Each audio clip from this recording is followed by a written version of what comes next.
किसी भी पल हाई लेवल मीटिंग शुरू होने वाली है। गृह मंत्री अमित शाह की अध्यक्षता में ये बैठक होगी, जिसमें गृह सचिव गोविंद मोहन, आईबी के डायरेक्टर तपन डेका, एनआईए के डीजी सदानंद वसंत दत्ते के अलावा दिल्ली पुलिस के कमिश्नर सतीश गोलचा शामिल होंगे। साथ ही जम्मू कश्मीर पुलिस के डीजीपी नलिन प्रभात भी इस बैठक का हिस्सा रहेंगे।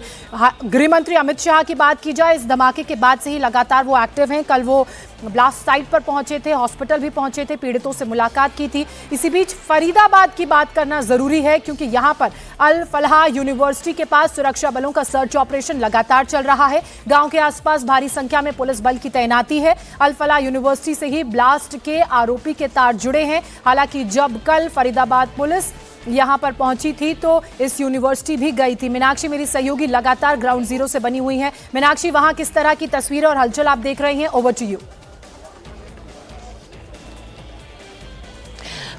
देखिए, सबसे पहले तो इस वक्त हम ब्लास्ट साइट पर मौजूद हैं। ठीक मेरे पीछे आप देख रहे हैं, हलचल बहुत ज़्यादा है। ब्लास्ट साइट को पूरी तरह से कवर करके रखा गया है। एफएसएल की टीम यहां से जांच कर निकल चुकी है और जो शुरुआती रिपोर्ट है वो ये बता रही है कि अमोनियम नाइट्रेट के साथ फ्यूल ऑयल का इस्तेमाल है और कुछ डेटोनेटर जैसी चीज़ें भी बरामद हुई हैं, जो अभी तक इनिशियल रिपोर्ट ये कह रही है। अभी तक ऑफिशियल प्रेस कॉन्फ्रेंस या प्रेस ब्रीफिंग नहीं की गई है। इसके अलावा यहाँ पर एक मिलिट्री की 4 सदस्यीय टीम भी जो स्टैंडर्ड ऑपरेटिंग प्रोटोकॉल है उसका पालन कर रही है और यहाँ पर वो जांच करने के लिए पहुंची है। मेट्रो स्टेशन की सिक्योरिटी क्योंकि सीआईएसएफ के हवाले होती है, तो सीआईएसएफ वहां पर छानबीन कर रही है और ये पूरा एरिया जो है वो पूरा कॉर्डन ऑफ कर रखा है ब्लास्ट साइट का। इसके अलावा रेड फोर्ट अगले 3 दिन तक आम विजिटर्स के लिए पूरी तरह से बंद किया गया है।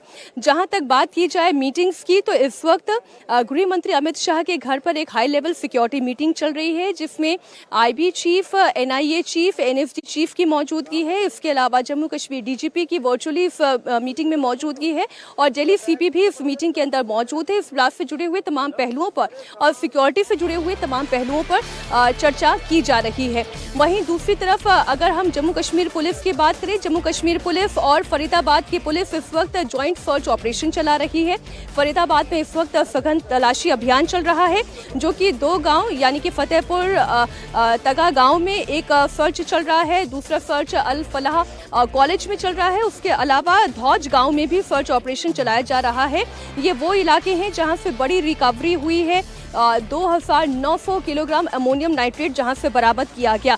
चांदनी चौक में इतना भयानक धमाका इससे पहले कभी नहीं हुआ था और ये धमाका इतना ज़बरदस्त था कि पूरी दिल्ली थर्रा उठी थी।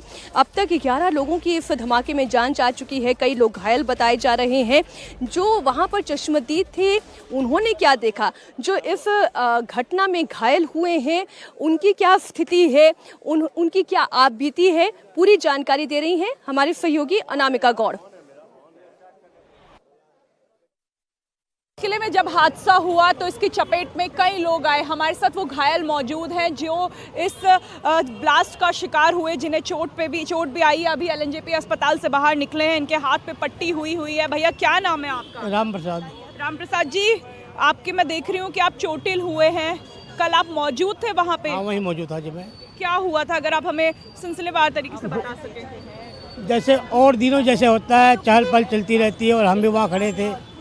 एक ब्लास्ट हुआ, पता नहीं किसी का आवाज़ थी, वो आवाज़ बहुत तेज़ थी, वो हमें चोटें आई। उसके बाद जो मैं चला गया डॉक्टर के पास।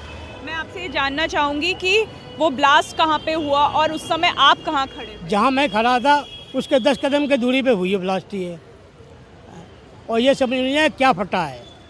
समझ नहीं आया? नहीं जी, समझ में नहीं आया हमें कैसे क्या चोट फटा है। लगी? आप पे क्या आया उछल के? हमें तो गाड़ी का टुकड़ा आया जी, बस गाड़ियों का जो टुकड़े होते हैं वो आई है और हमारे हाथों में चोट लगी है। गाड़ी का टुकड़ा तो वहाँ फैले पड़े थे कई सारे। अब ये नहीं समझ में आया क्या लगा इसके अंदर। गाड़ी का टुकड़ा। दोनों हाथों में आपकी चोट आई है? हाँ जी, हाँ जी, पूरी हाथों में दोनों में चोट आई है और यहाँ जो है हमारा इलाज नहीं हो पा रहा। जो ब्लास्ट हुआ था वो कितनी तेज हुआ था, क्योंकि आपने क्या वहाँ आग लगते हुए भी देखी थी? क्या क्या आपने देखा था? काफ़ी तेज़ थी आवाज़ में, काफ़ी तेज़ थी और ब्लास्ट जो है बहुत तेज़ आवाज़ में हुई है। आगे तो लगी है। राम प्रसाद हैं जो छोले कुलचे की दुकान लाल किले के उसी गेट के पास लगाते हैं जहां पे कल देर रात शाम को ब्लास्ट हुआ, और ये ब्लास्ट वाली जगह से कुछ ही दूरी पर थे, लेकिन ये भी चोटिल हुए हैं। इनके ऊपर जो कांच जो कार है उसके शीशे टूटे और वो कांच इनके हाथों पे जाके लगा और इनके दोनों हाथ यहाँ पे चोटिल हो गए। लेकिन ये उस ब्लास्ट में उसके बाद सही सलामत बच गए और फिर उसके बाद ये वहाँ से अपनी घर की तरफ। भैया आप भी उधर थे उस समय ब्लास्ट के समय पे? जी जी जी, हम शुक्र है कि हम नीचे में हम झुके हुए थे उस टाइम, गाड़ी अपना पानी की गाड़ी बढ़ा रहे थे, हम झुके हुए थे, इस वजह से वो जो ब्लास्ट हुआ वो कार का बॉडी का चिथरा उड़ गया, वो सीधा आके लगा, मेरा गिलास बोतल सब गिर गया। लेकिन परमात्मा का इतना शुक्र है कि हम कैसे बच गए। आप वहाँ पे पानी बेचते हैं? जी जी, 2 रुपये गिलास हम पानी बेचते हैं। जब मेट्रो नहीं बना था उससे 2 साल पहले से बेच रहे हैं। आपसे दोबारा से ये समझना चाहूंगी कि कब ब्लास्ट हुआ और कैसे ब्लास्ट हुआ और उसके बाद? उस टाइम 6:45 का लमसम टाइम था, हम तो घड़ी नहीं देख पाए, हम बेहोश हो गए। सिर्फ हम इतना देखे कि 2 आदमी घायल तड़प रहा था और मैं कंडीशन में था नहीं जो उसको बचाता, मैं भी गिर गया था। आपसे कितनी दूरी पर वो गाड़ी थी जिसमें ब्लास्ट हुआ? 10 कदम 10 कदम अंदर, 10 कदम का अंदर ही रहा। पहली झलक जो आपको याद हो बेहोश होने से पहले? बेहोश होने से पहले आवाज जो आया और ब्लास्ट जो हुआ वो पेड़ तेड़ उड़ गए, हमारा गिलास उड़ गए, हम भी गिर गए। उसके बाद 2 मिनट के बाद जस्ट मैं अपने खड़ा हुआ तो इतना ही देखा कि 2 आदमी तड़प रहा है। उधर से प्रशासन आए, सबको भगाने लगे, भागो भागो भागो, हो सकता है दूसरा भी ब्लास्ट होगा। हम लोग भाग के गए तो प्राइवेट में ट्रीटमेंट कराए। क्या आपके पास आया ये अब ये नहीं बता सकते हैं कि बॉडी उड़ा, हम गिरे, अब बेहोश हो गया, अब किसका लगा ये नहीं हम बता सकते। ब्लास्ट इतना बड़ा था कि इतना आपको तेज धमाका था कि धुआं हो गया, कुछ दिखाई नहीं दिया। और उसके बाद प्रशासन आए तो हम लोग को बोला जल्दी भागो जल्दी भागो। कितनी चोट लगी बता? हाथ में चोट लगी है, सिर पे चोट लगी है? सिर पे चोट है, ये दाढ़ी में चोट है और यहाँ ज़्यादा है, ये मांस फट गया है, उसके वजह से हड्डी भी दिखाई देता है, हड्डी दिखाई देता है। आपने सुना जो वहां पर उस घटना स्थल पर मौजूद थे, वो खुद अपनी आप बीती बता रहे हैं कितना जबरदस्त ये धमाका था कि कुछ पल के लिए वो अनकॉन्शियस हो गए, बेहोश हो गए। उसके बाद जब उन्हें होश आया तो फटाफट वहां से उन्होंने भागने की और अपनी जान बचाने की कोशिश की। इस वक्त जो ब्लास्ट साइट है, एनएसजी की टीम यहाँ पर जांच कर रही है और पूरी जांच जो है वो एनआईए के सुपुर्द कर दी गई है, क्योंकि अभी तक इस मामले की जांच शुरुआती तौर पर दिल्ली पुलिस कर रही थी, लेकिन अब इस मामले की जांच एनआईए के सुपुर्द कर दी गई है। आपको बता दें एफएसएल की टीम यहां से सबूत जुटाकर जा चुकी है। एनएसजी की टीम यानी नेशनल सिक्योरिटी गार्ड अभी भी यहां पर छानबीन कर रहे हैं। उनके साथ एक डॉग स्क्वाड भी मौजूद है जो यहां से सबूत जुटा रहा है, किस तरीके का धमाका था, किस तरीके के एक्सप्लोजिव्स का इस्तेमाल किया गया, कितने लोगों की मौजूदगी यहां पर उस वक्त थी, कितना नुकसान पहुंचा है और क्या जो अमोनियम नाइट्रेट फरीदाबाद से रिकवर किया गया वो ये वही अमोनियम नाइट्रेट है या उसी किस्म का अमोनियम नाइट्रेट है जो यहाँ से भी ब्लास्ट में रिकवर हुआ है, या ये सबूत तमाम जुटाने की कोशिश की जा रही है। हमारे सहयोगी अभय पराशर भी जुड़े हुए हैं। अभय, जांच अपनी जगह है और सवाल अपनी जगह है। सवाल ये कि इतनी बड़ी मात्रा में अमोनियम नाइट्रेट दिल्ली एनसीआर में आया कैसे? फरीदाबाद में इतनी बड़ी रिकवरी हुई लेकिन दिल्ली में धमाका हुआ।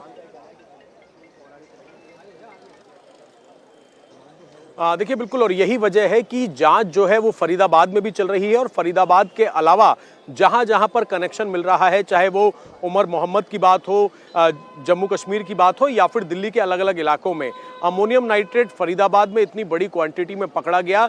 इसको लेकर जो इनपुट्स लगातार फरीदाबाद पुलिस को और दिल्ली पुलिस को मिल रहे थे, उसके बाद इस रैकेट का भांडाफोड़ किया गया और इतनी बड़ी रिकवरी की गई। लेकिन उसमें एक शख्स जो था उमर, वो फरार था और वो इसी लाल किले की पार्किंग इलाके में पहुंच गया और अपने साथ गाड़ी के अंदर अमोनियम नाइट्रेट लेकर वो ट्रैवल कर रहा था।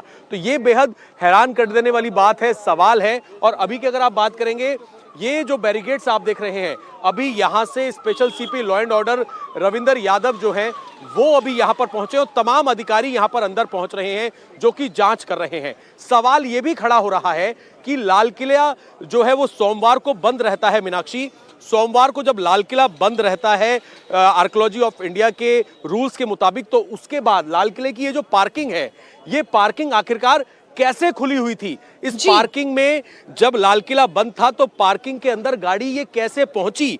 बहुत सारे सवाल हैं। हालांकि फिलहाल हमारी एजेंसीज का फोकस है कि किसी तरीके से सब हीला हवाली है, भगवान भरोसे क्या लोगों की सुरक्षा है, ये सवाल पैदा करती है कि अगर पार्किंग बंद थी तो अगर पार्किंग बंद होनी चाहिए थी तो फिर वो खुली कैसे, खुली गाड़ी अंदर आई कैसे, गाड़ी की चेकिंग हुई क्यों नहीं, कितने स्तर पर लापरवाही है इस पूरी घटना से ये भी समझ में आता है।